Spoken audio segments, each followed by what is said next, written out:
Let's see what our exercise is saying. First question कह रहा है prove that root 5 is irrational number.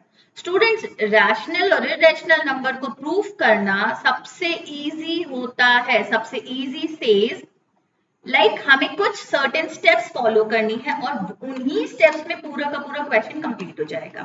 जैसे कि हमको बोला है रूट 5 इज इरेशनल नंबर, हमें बोला जाएगा रूट 2 इज इरेशनल नंबर, फिर हमें हो सकता है बोल दें कि रूट 3, रूट 7, इन सबको भी इरेशनल प्रूफ करिए, है ना। तो किस तरीके से करना है, चलिए स्टार्ट करते हैं, देखते हैं क्या है हमारा उसका सॉल्व करने का तरीका। तो सॉल्यूशन स्टार्ट कर रहे हैं जिसमें हमें ना सबसे पहले ये अज्यूम करना है। तो हमने अज्यूम किया, लेट अस अज्यूम, क्या अज्यूम करना है कि ये जो रूट 5 है ये इरेशनल नहीं है, ये एक रैशनल नंबर है। Root 5 is a rational number, getting. तो हमने क्या किया, हमें दिया गया था कि भाई इसे इरेशनल प्रूफ करिए, लेकिन हमने क्या किया, हमने कहा हम पहले ऐसे अज्यूम कर रहे हैं कि रूट 5 जो है वो एक रैशनल नंबर है। और रैशनल नंबर की डेफिनेशन तो हम सबको पता है, बस लिख लेते हैं। Root 5 will be equals to what, will be equals to p upon q, where p and q क्या होते हैं, p and q are coprime. Okay, और एक कंडीशन शायद हमें पता होगी कि क्या होती है कि where q should not be equals to 0, मतलब कि डिनोमिनेटर कभी भी 0 के इक्वल नहीं होना चाहिए। और p और q कैसे नंबर होने चाहिए, ये होने चाहिए को प्राइम नंबर्स, गेटिंग। तो हमें क्या करना है, हमें सबसे पहले अजम्पशन करना है कि रूट 5 एक रैशनल नंबर है। कैसे है, p अपॉन q के फॉर्म में है। p और q क्या है, को प्राइम है, और q should not be equals to 0, और नॉट इक्वल्स टू 0 मींस तभी तो हमने उसको को प्राइम माना है ना। ओके, आगे बढ़ते हैं, अपनी स्टेप्स को आगे बढ़ाते हैं। आपको अगली स्टेप में लिखना है, wait, squaring. Squaring what, squaring both the sides. Both the sides किसकी साइड्स, ये जो हमने इक्वेशन बनाई है ये वाली।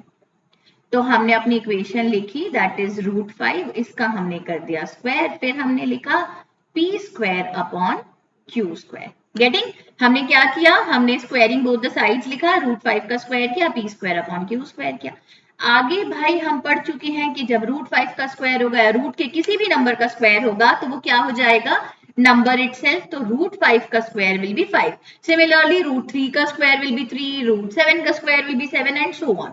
तो रूट के किसी भी नंबर का जब हम स्क्वायर करते हैं तो we'll get the number same, और यहां पर हमारे पास रहेगा p square upon q square.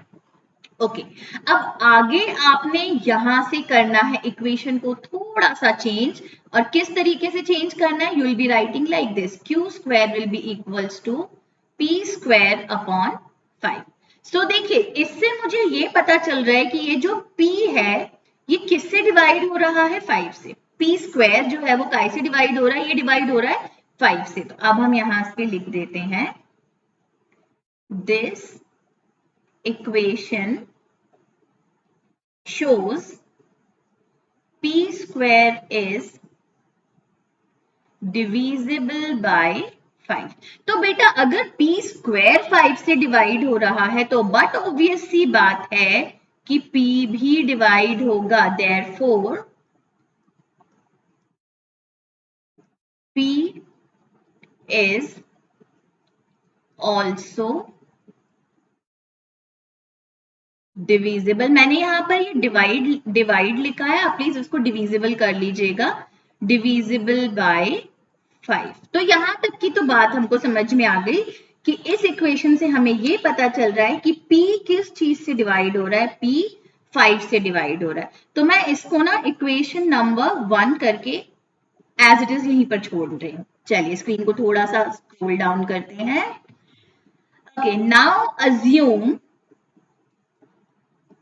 देखिए जिस वेरिएबल को हमने जस्ट भी प्रूव किया है उसी वेरिएबल में हम एक और चीज को अज्यूम करेंगे, 5। जो नंबर दिया है वो नंबर और एक नए वेरिएबल में, ताकि हम क्यू वेरिएबल को भी प्रूव कर सकें, जिसके लिए हमें एक नए वेरिएबल की जरूरत पड़ेगी। तो आपने 5R ले लिया, आप 5A ले सकते हो, आप 5B ले सकते हो, आप कुछ भी कर सकते हो। Okay, now see how we are going to take this edge, हमने वापस से इस इक्वेशन को, जो कि हमारी ऊपर हमने अभी बनाई है, q square is equals to p square by 5. Okay, putting the value, हमने इसको यहां पर शो किया, q square is equals to 5r, जिसका हम करेंगे स्क्वायर, एंड अपॉन में व्हाट 5। फिर हमने लिखा q square is equals to 5 का स्क्वायर करेंगे तो बेटा मिलेगा 25 r स्क्वायर, एंड अपॉन में व्हाट, अपॉन में 5। आगे देखते हैं आगे क्या होगा। आगे ये होगा कि हम कट करेंगे, 5 1 टाइम्स में जाएगा, 5 के टेबल को जब आप फॉलो करेंगे तो 5 5s are 25 आ जाएगा। So now what I am going to get here, q square is equals to 5 r square, or we can write it as r square is equals to q square upon 5। तो देखिए इस equation से भी तो यही show हो रहा है कि q जो है वो, सॉरी, q स्क्वायर जो है वो काय से डिवाइड हो रहा है, वो 5 से डिवाइड हो रहा है। तो आप यहां पर लिखेंगे this equation shows that q square is divisible by 5। Therefore, जब q स्क्वायर डिवाइड हो सकता है तो q भी तो डिवाइड हो सकता है। q is also divisible by 5, और यहां हमने मार्क कर दिया इक्वेशन 2। तो देखिए हम वापस अपनी स्क्रीन पर जाते हैं। इक्वेशन 1 कह रही है p स्क्वायर 5 से डिवाइड हो रहा है, और हमारी इक्वेशन 2 कह रही है कि q स्क्वायर 5 से डिवाइड हो रहा है। तो भाई यहाँ तो कॉन्ट्राडिक्शन आ रहा है। तो कॉन्ट्राडिक्शन क्यों अराइज हुआ, क्योंकि हमने अज्यूम किया था कि p और q को प्राइम है। तो हम यहाँ पर लिखेंगे दिस contradiction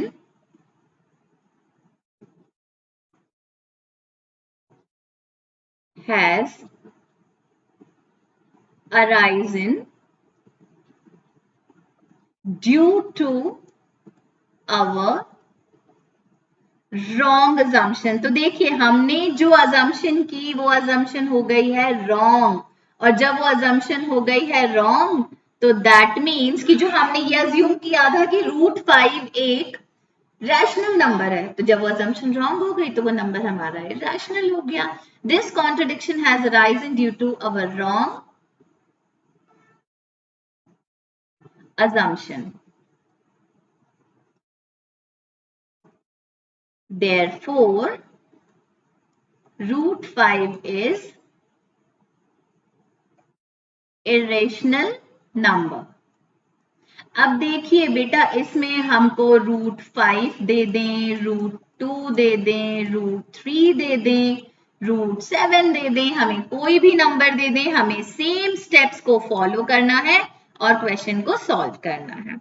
ओके, सो सी बहुत डिफिकल्टी नहीं है, बहुत सिंपल सी स्टेप्स हैं। सिंपल सी स्टेप्स को बस आपको फॉलो करना है और उन्हीं स्टेप्स के साथ आपको चलते चले जाना है। ओके, कोई भी दिक्कत आए, अगर आपको लग रहा है कि you are not able to solve the question, please comment box में ड्रॉप करिएगा अपने क्वेश्चन को, and we will definitely get back to the solution to you.